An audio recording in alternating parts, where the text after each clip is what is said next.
פודקאסט, פודקאסט, פודקאסט.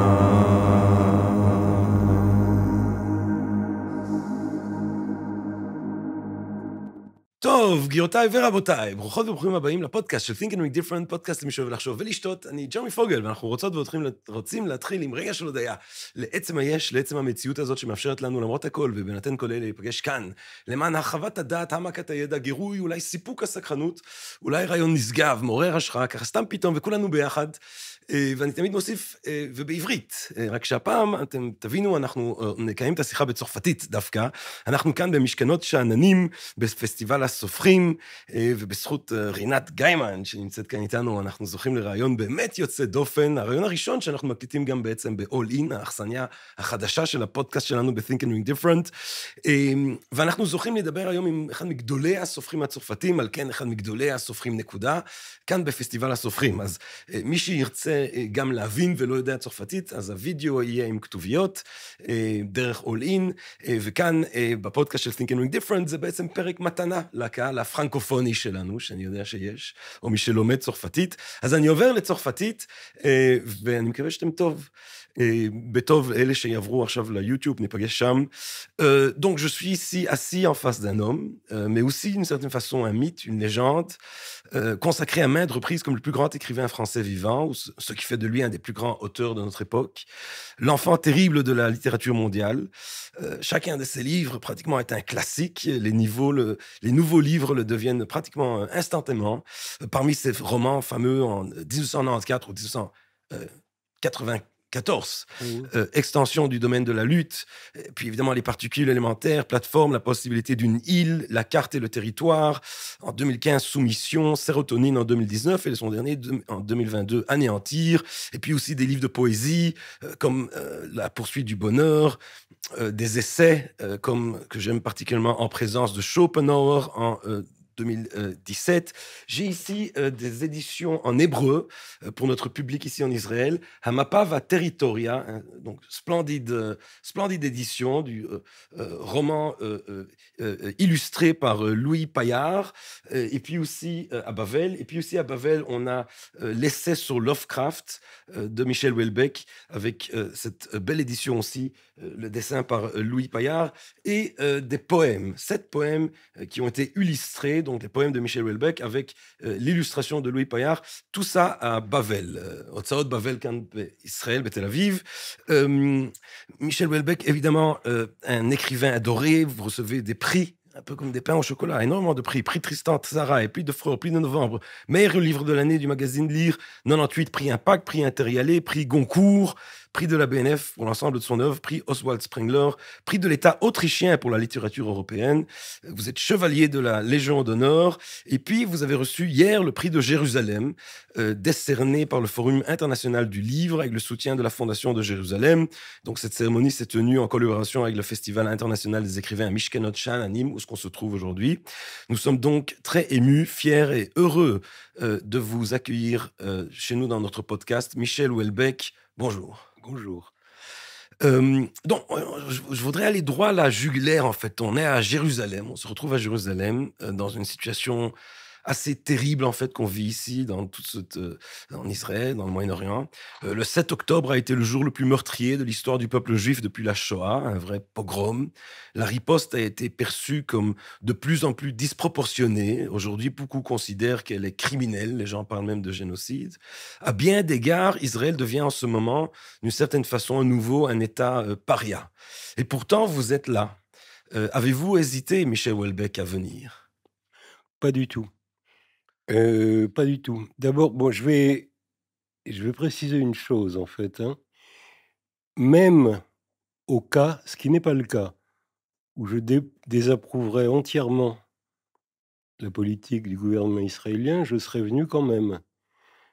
Parce que il faudrait quand même que je sois idiot pour pas me rendre compte que certains de mes lecteurs peuvent désapprouver la politique de leur gouvernement. Enfin, ceci est vrai dans tous les pays où je pourrais aller, d'ailleurs, à commencer par la France. Enfin, j'ai des lecteurs qui désapprouvent complètement la politique du gouvernement. Bon, d'accord.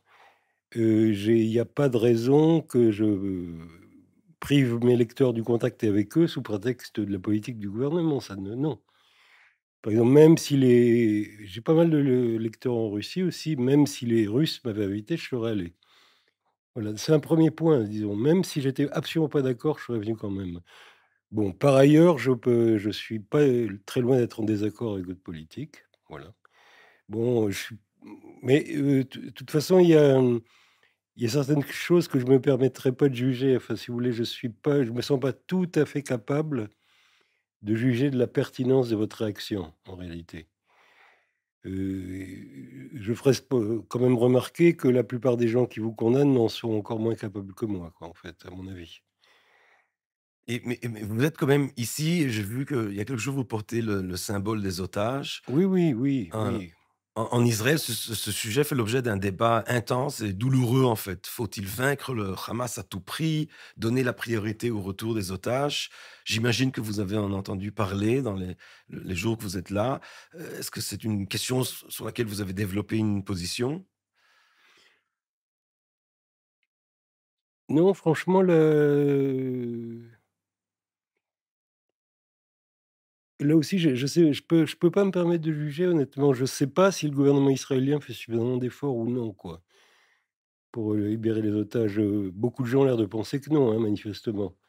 Mais c'est pas à moi de vous juger pour ça, vraiment. Heu, ce que je sais pas tellement comment analyser, mais ça après tout vous êtes, israélien et pas moi. Certainement les Français à votre place se préoccuperaient moins des otages. Heu, il y a une tradition qui est peut-être pas très honorable en France, c'est qu'on laisse travailler le gouvernement en secret, en fait. C'est on ne sait jamais en réalité, bon, si le gouvernement a payé ou non, quoi. Et les Français ont l'air d'admettre que c'est un domaine secret, réservé. Vous êtes pas pareil du tout. Vous avez probablement raison, mais voilà, c'est pour vous situer un peu le différence d'un point de vue français, quoi. C'est peut-être un peu plus, une éthique d'une, démocratie, directe, une position politique, qui est la vôtre? Bah, vous êtes pourtant pas vraiment une démocratie directe, enfin Non? le Puis il y a non? des gens qui diraient peut-être peu une démocratie tout court. Je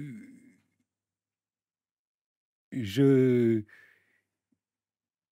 écoutez, je ne sais pas, je connais pas tous les pays. En tout cas, en France, c'est très net que le pour tout ce qui est politique étrangère, le gouvernement a franchement les mains libres, quoi. Mmh, Il est jamais contesté là-dessus mmh. et pourtant Dieu sait qu'il est contesté, mais c'est un point où les Français interviennent peu, contestent pas. Oui, c'est curieux. Je C'est un peu curieux quand même. je me suis demandé, Michel Houellebecq, si vous êtes venu ici, en fait, par, sympathie pour vos lecteurs, par sympathie pour Israël ou par une certaine façon, par esprit de rébellion contre les normes un peu acceptables? Est-ce que c'est la visite d'un ami d'Israël ou c'est ce que c'est la visite, d'un enfant terrible? Non, non, c'est par sympathie pour mes lecteurs parce que bon, si vous voulez, heu, soutenir Israël, c'était difficile au début.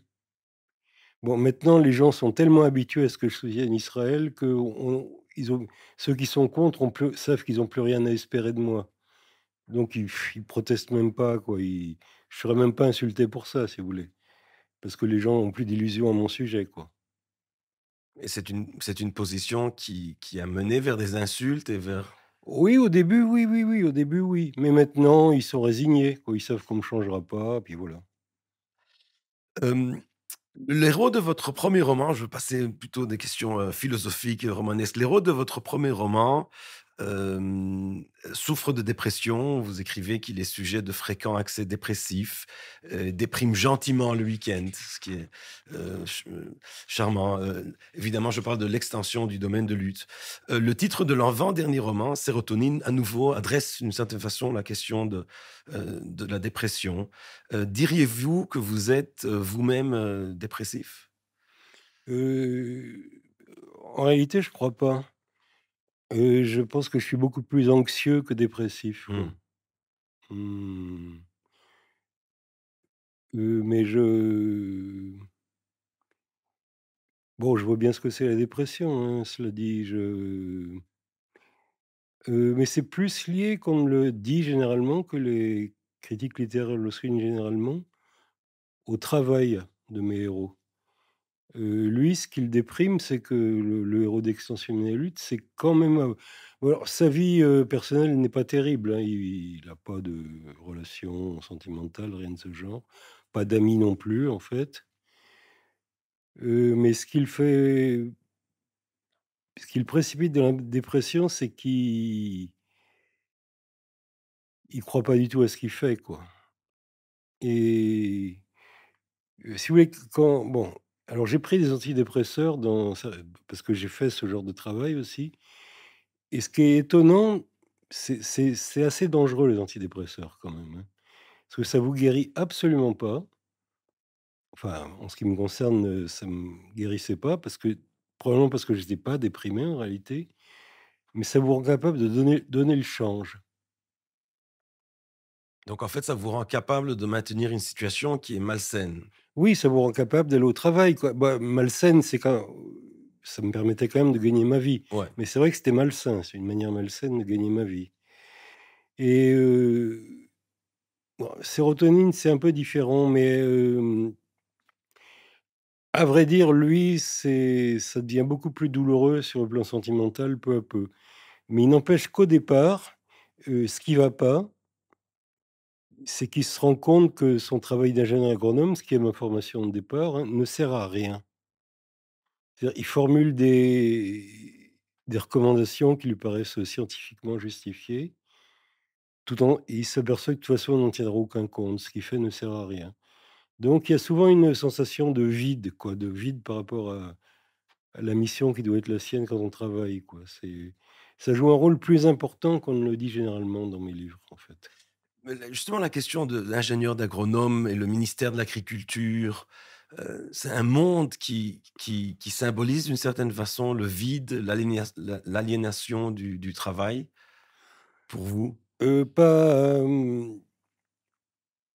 pas plus que d'autres, hein, mais par contre, ce qui est très spécifique, c'est que les agriculteurs sont vraiment dans une très, très mauvaise situation en France, quoi.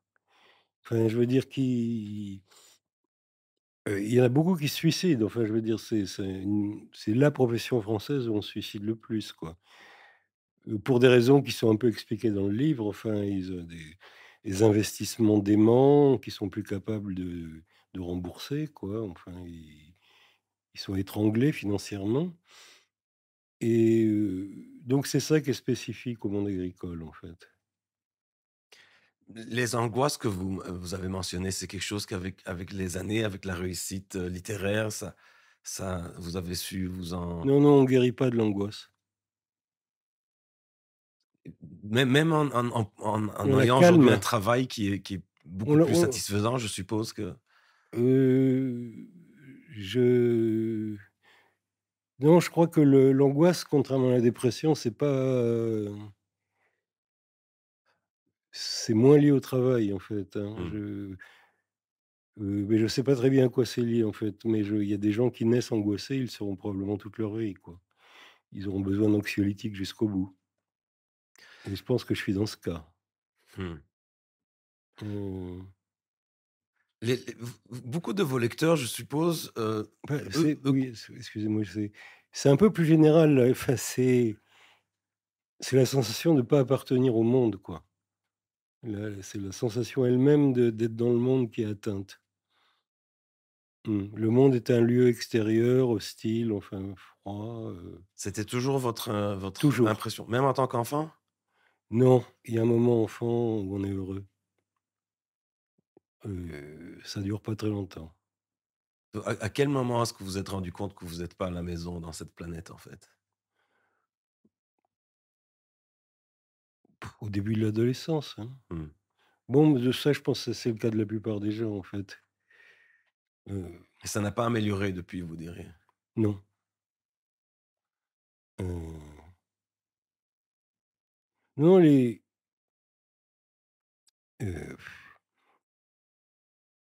les enfants vivent ailleurs, hein. Mmh. Quand je vois des photos de moi, par exemple, bon, j'en ai très peu de mon adolescence, mais quand je vois une photo de moi à 15 ans, je me reconnais.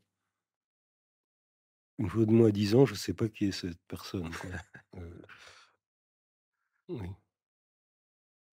Je me dis que en fait, vous, bon, malgré que le fait que la question d'angoisse n'a pas nécessairement amélioré, vous avez réussi à sortir de ce monde un peu vide que vous décrivez comme être un monde vide, un monde du travail aliéné, le monde des boîtes et ce qui est décrit dans vos livres. Beaucoup de vos lecteurs, par contre, ils lisent vos livres et ils se reconnaissent encore, c'est-à-dire qu'ils travaillent encore Oui, dans ce oui, j'en monde-là. suis parfaitement conscient, oui. Vous avez de l'empathie pour ceux qui sont restés derrière Ah bah, oui, dans les camps de concentration du oui, enfin, travail? camp de concentration, c'est pas un terme qu'on va employer quand même en l'occurrence, mais dans ce genre de situation, oui. Et je bon, Extension du de la lutte, j'écrivais que des poèmes avant, hein. Mmh. Heu, je l'ai écrit parce que c'était une période où moi, j'étais pas, fait pour faire de l'informatique à l'époque, parce que j'étais ingénieur agronome et c'est la premier boom de l'informatique où on trouvait très facilement de l'emploi comme informaticien et c'était vraiment le seul domaine où on trouvait très facilement de l'emploi en France, quoi, et on était bien payé en plus. Et parce qu'il manquait vraiment de gens et en plus, il y avait un côté, si je puis dire, à la mode, in, high-tech, enfin, donc les gens étaient censés être un peu les rois du monde, quoi, et je me suis rendu compte au bout de quelques années qu'en fait tout ça l'informatique faisait chier tout le monde, quoi. Ça les ennuyait vraiment. Donc je pense que j'ai écrit mon premier livre parce que j'avais l'impression d'un mensonge général. Mmh. Heu et bon bon, ça concernait aussi le système de séduction. Là aussi, tout le monde mentait, quoi. Heu, bon et ça peut être méchant, hein, de dire la vérité. Heu, Est-ce que vous croyez qu'il est moral parfois de mentir, de cacher la dureté, l'absurdité de l'existence? oui, sans mensonge, sans hypocrisie, le monde ne tient pas et si la littérature, c'est tellement bien, c'est juste qu'on peut y échapper. Mmh. Mais ce qui est intéressant, c'est que la littérature comme la vôtre, on échappe pas par une illusion. Vous donnez pas des légendes utopiques, on échappe par, s'auto-analyser d'une certaine façon. Oui, mais bon, les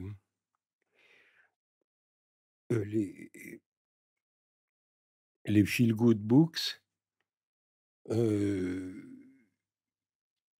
une personne déprimée, se rend compte assez vite que l'auteur se fout de sa gueule, Ouais. quoi, et finit par le mépriser, en fait.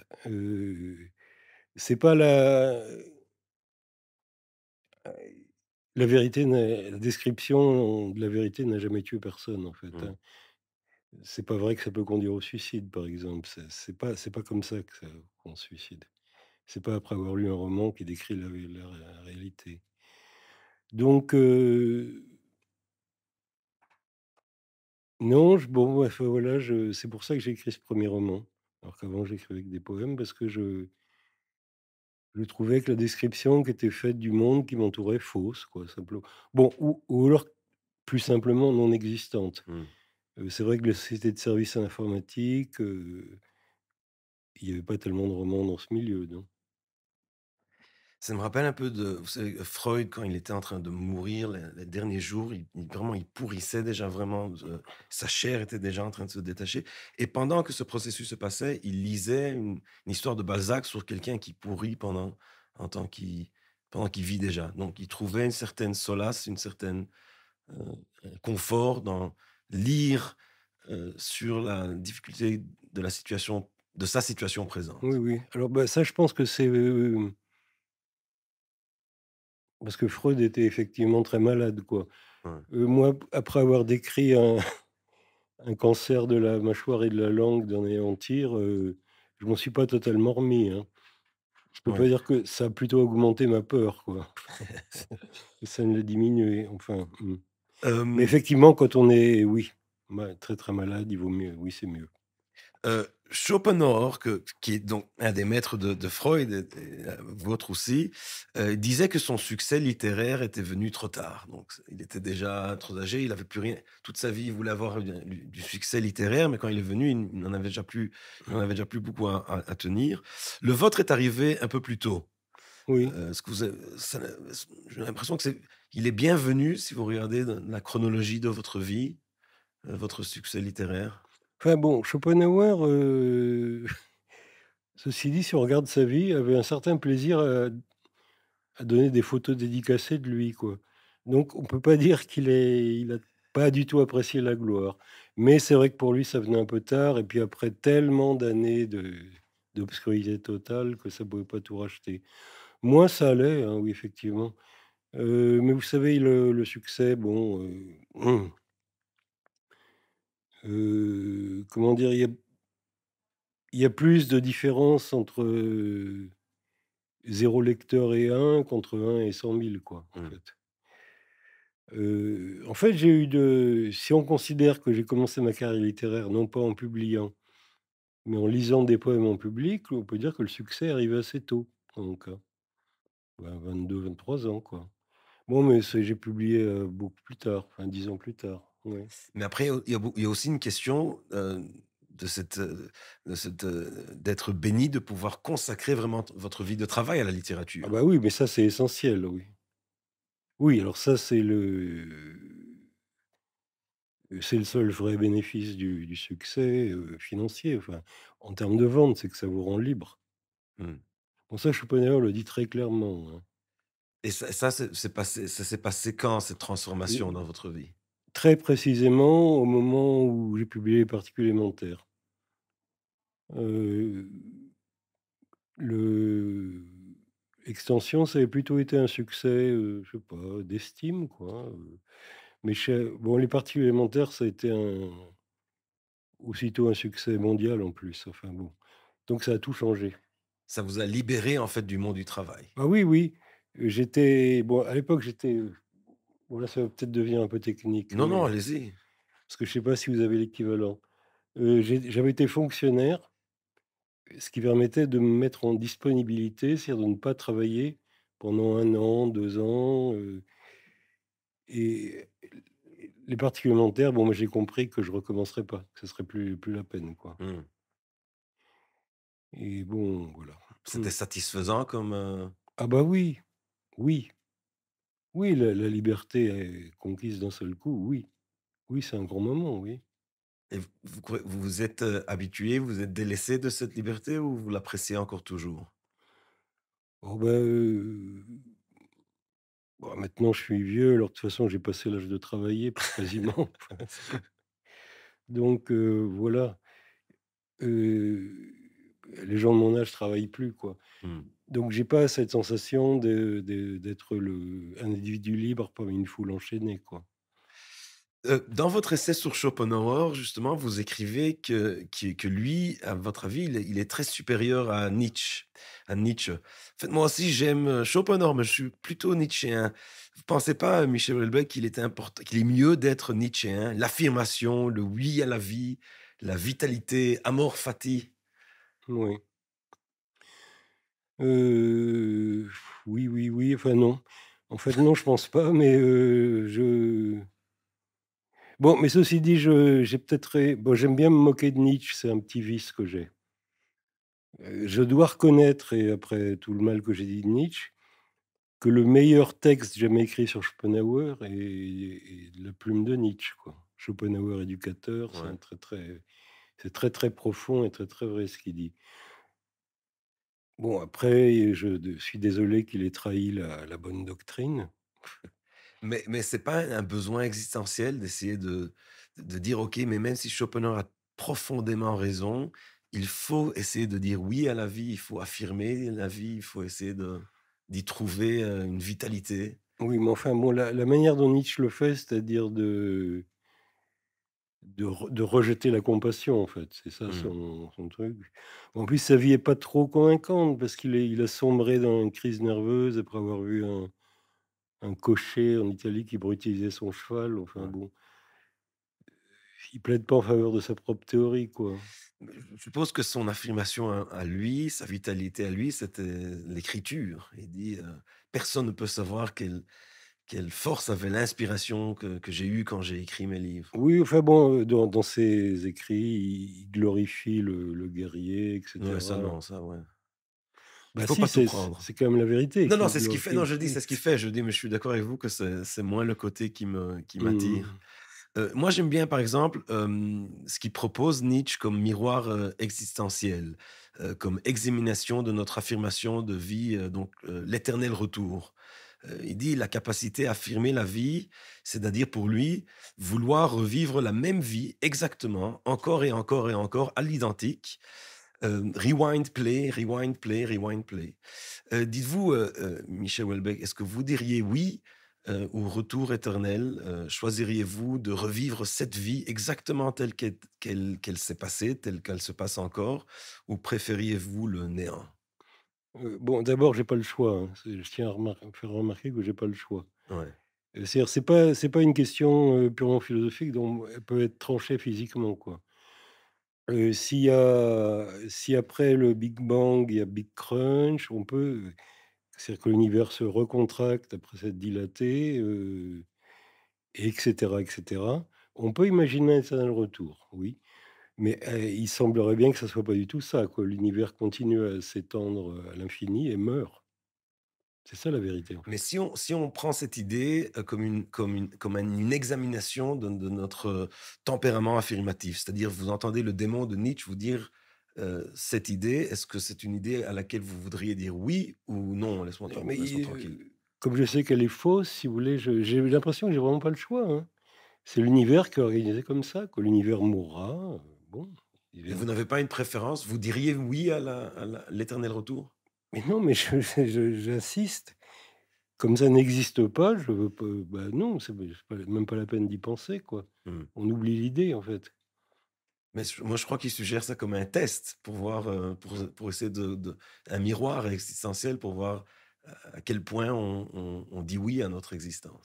Bon, je pense qu'il est malhonnête en réalité, qu'il fait ça par, opposition systématique au bouddhisme, en fait. Mmh. Oui, mais qu'il y croit pas et que lui-même n'aurait pas envie de revivre toujours la même chose, 3000 fois de suite.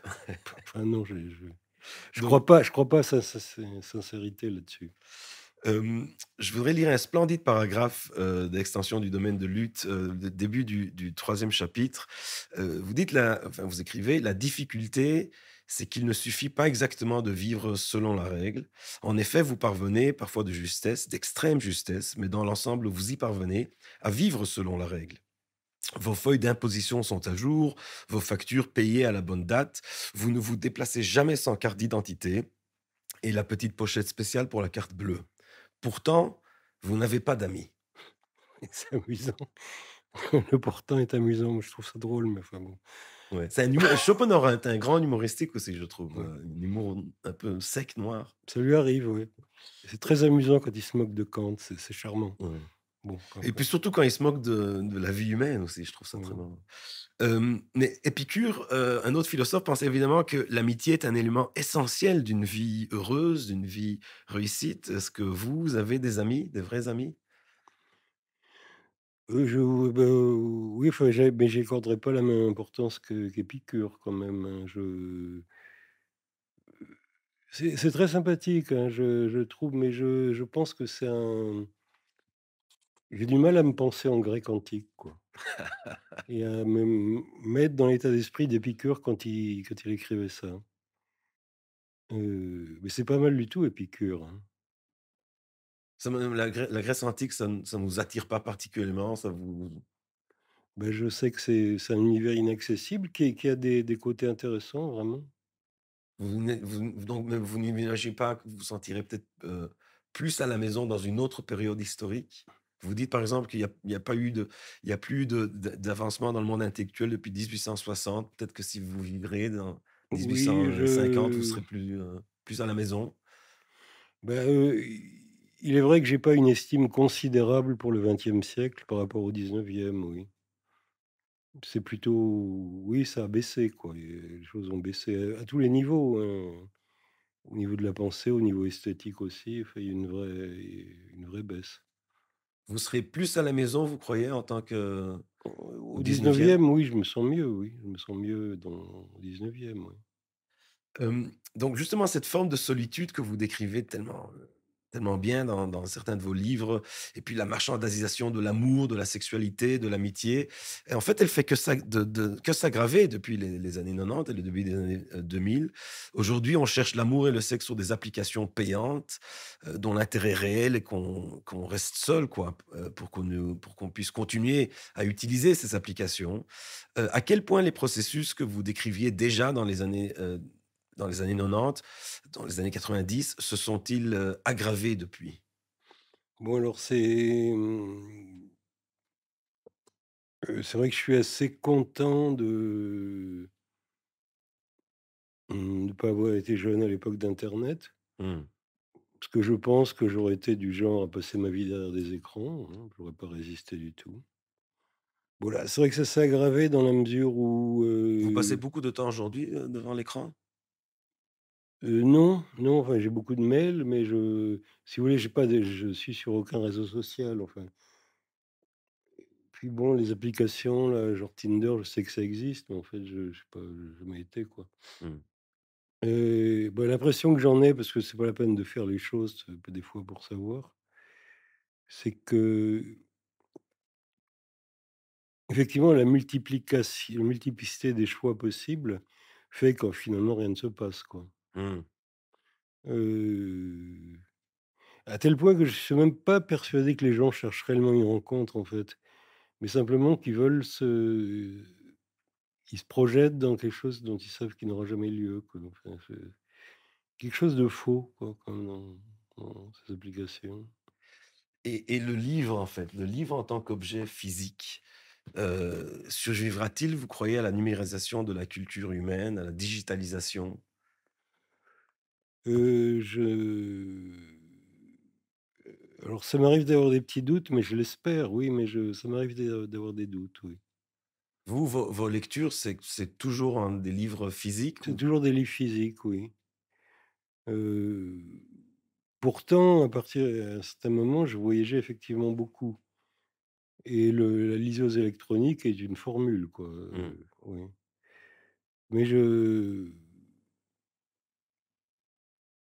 Mais bon, je suis très attaché au livre physique, mais je sais pas si c'est très, très profond ou si c'est juste un fétichisme du papier, hein. Si vous voulez, j'ai passé ma vie, à fouiller dans des bibliothèques, des librairies d'occasion, enfin, j'aime l'objet, quoi. une grande partie, Michel Houellebecq, de votre réflexion dans votre œuvre, comme celle de Schopenhauer par ailleurs, est consacrée à l'ennui. Schopenhauer disait que l'humanité finirait par se détruire elle-même par ennui, ce qui me semble être une excellente façon de parler de notre époque actuelle. Comment peut-on résoudre l'ennui, dans la vie? Mmh.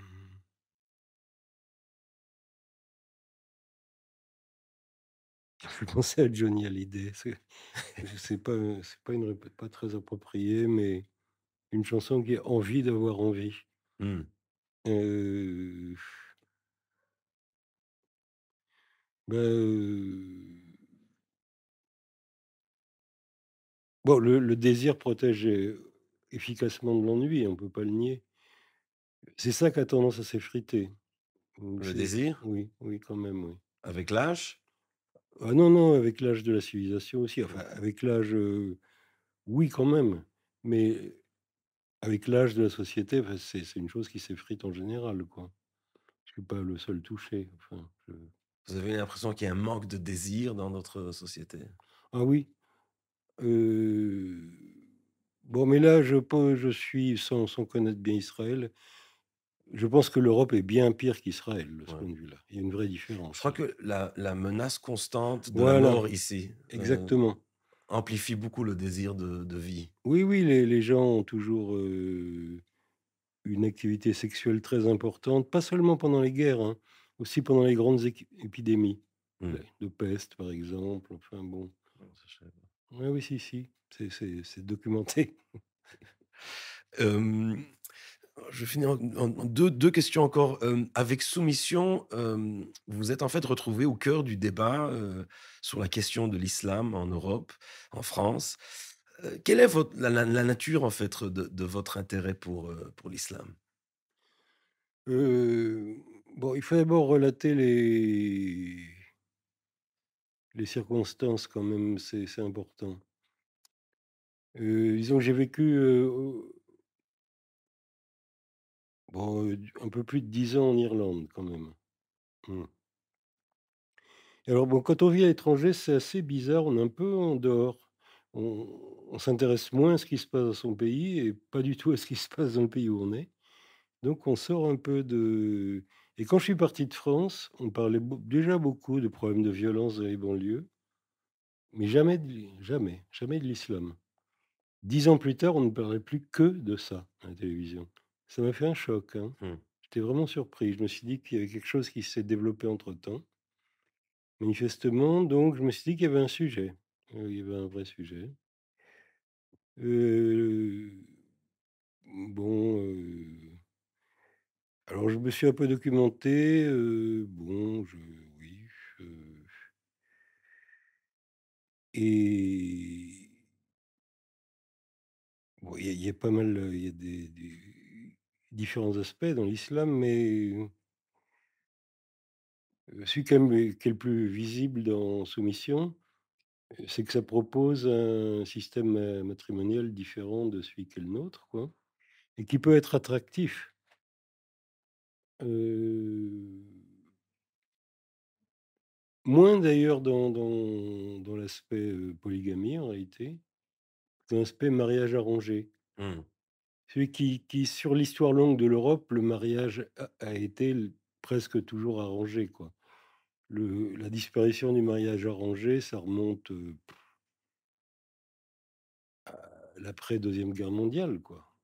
C'était encore dans les années 1920-1930, c'était encore la manière générale de se marier, quoi. C'était organisé par la société, en fait. Voilà. Et Ce qui faisait peut-être en sorte qu'il y avait moins de solitude, que la communauté, arrangeait les mariages? bah, oui, le mariage de raison, tenait mieux que le mariage d'amour, ça, y a pas Ouais. trop de doute, quoi. Puis peut-être aussi les expectations sont plus réalistes. Oui, ça, c'est vrai aussi. Bon, mais ça m'attriste, hein, de dire ça, mais Mmh. c'est quand même la vérité. Vous savez, On Michel Houellebecq, j'étais au Louvre il y a quelque temps, je me suis dit à quel point l'art plastique issu de la culture, israélite, donc d'ici, est en fait médiocre. Surtout si on compare aux statues, à l'art plastique assyrien, égyptien, bien sûr gréco-romain. Mais pas de belles statues en fait qui sont venues de la culture, juive antique, pas de grande architecture. En fait, Jérusalem, c'était une petite ville, sans grand intérêt visuel, mais avec des écrivains, prodigieux. attendez, je vais poser une question, là. Est-ce que c'était pas plus ou moins interdit, la représentation de la face humaine, Donc c'est vrai que la représentation en tant que statue était interdit. Après, c'est un peu une question de est-ce que c'était interdit parce qu'ils étaient assez nuls à le faire ou est-ce que c'était interdit, Ah bah, non, vous devriez philosophiquement? savoir ça si c'était interdit pour des religions Mais religieuses ou mais non. c'est non, mais c'est je veux dire même dans les textes anciens que je considère a été développés par l'élite, des prêtres de Jérusalem, mais même au niveau, architecturel, heu, Jérusalem était une ville qui était moyenne, je dirais, dans sa période. Ce qui était, extraordinaire ici, comparé aux autres cultures qui étaient des cultures beaucoup plus riches, beaucoup plus grandes, c'était les écrivains justement. C'était cette capacité assez, folle, d'écrire un récit qui conquit le monde, en fait, par le judaïsme, puis le monde chrétien. Pensez-vous donc en fait, l'écriture, prophétique, c'est ça qui était, extraordinaire ici, c'était pas l'art plastique. Pensez-vous aujourd'hui encore que les écrivains comme vous, par exemple en écrivant, Soumission, est-ce que les écrivains ont une tâche, prophétique? Pas nécessairement, mais je voudrais vous contredire légèrement. Parce que dans la Bible, en général, il y a pas que les écrits prophétiques quand même, hein. Par exemple, Daniel, ça peut être lu comme une histoire passionnante, quoi. Mmh. Une fiction vraiment haletante. Enfin, la scène finale, Mané Tessel Pharès, c'est magnifique, quoi. Il y a d'autres, bon, si Après, il y a on le cantique des cantiques, il y a ouais, j'ai des toujours poèmes. trouvé ça surfait, moi, bon, je suis désolé, mais c'est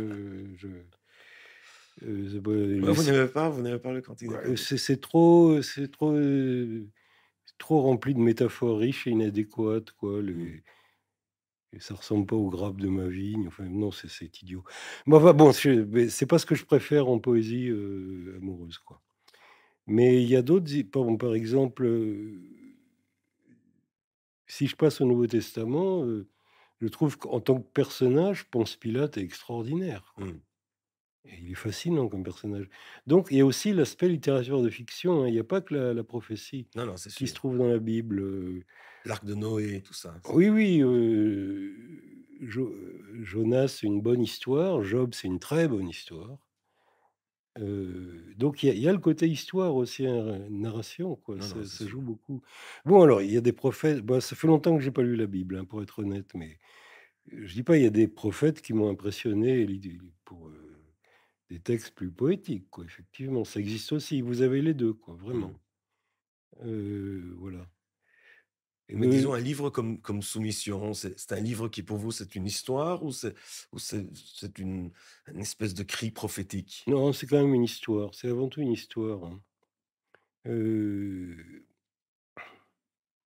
bon,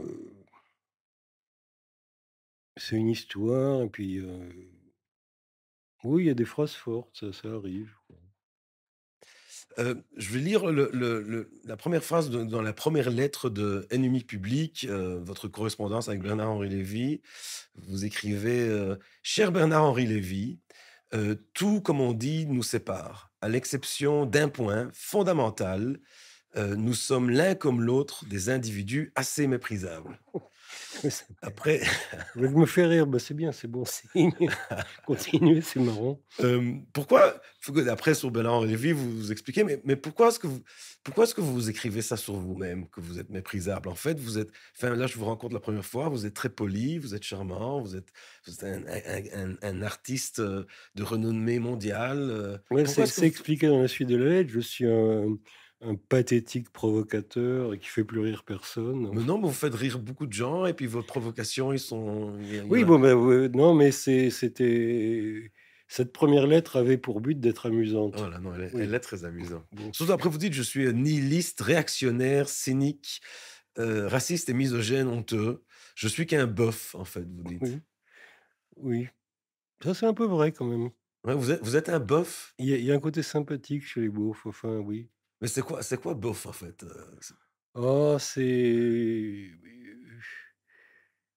heu, je sais pas, c'est les gens qui font des repas de famille, de la viande rouge, enfin et cetera, qui, quand ils ont de l'argent, achètent des bagnoles de sport, enfin des gens comme vous ça. avez une bagnole de sport? J'en ai eu. Ah. J'ai arrêté parce que je c'était pas raisonnable. Enfin, j'ai adoré conduire très vite, quoi, si vous voulez. Mmh. Donc non seulement j'ai perdu mon permis, et j'allais peut-être me tuer, enfin, mais je suis très oui, je peux être fasciné par la vitesse, quoi. C'est dangereux. Je veux finir, avec ce poème, qui vient de la poursuite du bonheur, un poème qui m'a beaucoup frappé. Hem, Non réconcilié, ce poème il dit: «Mon père était un con solitaire et barbare. Ivre de déception, seul devant sa télé, il ruminait des plans fragiles et très bizarres, sa grande joie étant de les voir capoter. Il m'a toujours traité comme un rat qu'on pourchasse. La simple idée d'un fils, je crois, le révulsait. Il ne supportait pas qu'un jour je le dépasse, juste en restant vivant alors qu'il crèverait. Il mourut en avril, gémissant et perplexe. Son regard trahissait une infinie colère. Toutes les 3 minutes, il insultait ma mère, critiquait le printemps, ricanait sur le sexe. À la fin, Juste avant l'agonie terminale, un bref apaisement parcourut sa poitrine. Il sourit en disant: «Je baigne dans mon urine», et puis il s'éteignit avec un léger râle. Hem, est-ce que vous vous êtes réconcilié en fait, Michel Houellebecq, avec la vie? Non, mais c'est ce qui est assez bizarre dans ce poème, c'est que je trouve le personnage du père sympathique sur la fin. Non, à la fin, oui, c'est une très belle fin en fait, qu'il ait un Ce moment qui de est, mais ça me fatigue tellement les discours positifs sur la vie, quoi, que j'aime bien les gens qui disent: «Non, tout ça c'est nul», et cetera. Qui sont comme ça, quoi. J'aime bien les gens comme ça, oui. Oui, critiquer le printemps. mais je pensais à une citation d'un poète que j'aime beaucoup, Allen Ginsberg, le poète beatnik américain. Il avait un poème qui s'appelait Father Death Blues. Puis il a une phrase qui était peut-être un tout petit peu plus généreuse. Il disait: «Birth you gave was nothing ill». Donc le fait que je suis né, c'était pas en fait, tu m'as pas fait un c'était pas une malchance, c'était pas quelque chose de mal que tu m'as Oui, jeté dans ce monde. c'est plus gentil, oui, c'est plus gentil. Est-ce que vos parents vous ont fait un mal en vous créant, en vous jetant dans ce monde? Heu, je pense qu'ils avaient de bonnes intentions, hein. Ils ont eu un non, mais je pense qu'ils étaient amoureux, en fait. Ils ont eu un moment d'optimisme, je sais pas, bon, qui a pas duré très longtemps, mais ils ont eu un moment d'optimisme tous les 2. Oui, oui. Je suis un enfant désiré, enfin, je sais pas, mmh. Il y a un poète israélien qui dit, moi, David Avidan, il dit: «Moi, si j'ai décidé à un moment de faire un enfant, c'est que moi j'ai eu ma chance, il faut la donner à quelqu'un d'autre». Oui, oui, oui, non, mais je comprends. Je bon, oui, enfin, ça sans le côté responsabilité écrasante existe aussi, quoi. Parce que Schopenhauer disait que si on penserait à la question de façon rationnelle, personne ne ferait des enfants, en fait, parce que pour leur imposer cette souffrance, Ah bah, c'est pas rationnel, hein. C'est non, non, la volonté de perpétuer la vie n'est sûrement pas rationnelle, non. Heu, mais oui, je sais pas. Mmh. écoutez, Michel Houellebecq, je voudrais vraiment, vous remercier de tout cœur pour votre patience et pour votre visite et pour avoir, partagé avec nous ce moment et vos pensées, Bah, c'est moi. et vraiment on vous remercie. Je rappelle à nos, auditeurs en hébreu que, le roman illustré à Mappa Vea Territoria, à Bavel, et et puis évidemment, les 7 poèmes, votre essai sur Lovecraft, et puis je crois que la plupart de vos romans, de vos fantastiques romans ont été traduits en hébreu. Je vous remercie beaucoup, vraiment beaucoup. Ça nous a De fait rien. vraiment, énormément plaisir, un grand moment de bonheur. Merci beaucoup, Michel Bon, Houellebecq. bah, au revoir. au Au revoir. revoir. ומרסי בוקו ותודה רבה גם לכם, למאזינות ולמאזינים, לקהל הקדוש שלנו כאן בפודקאסט של Think and Make Different. אני מקווה מאוד שנהנתם מהפרק המאוד מיוחד הזה, מהפרקים שבעזרת השם עוד נמשיך ונקליט, ובינתיים רק אהבה רבה, רק בריאות ונשתמע. תודה רבה.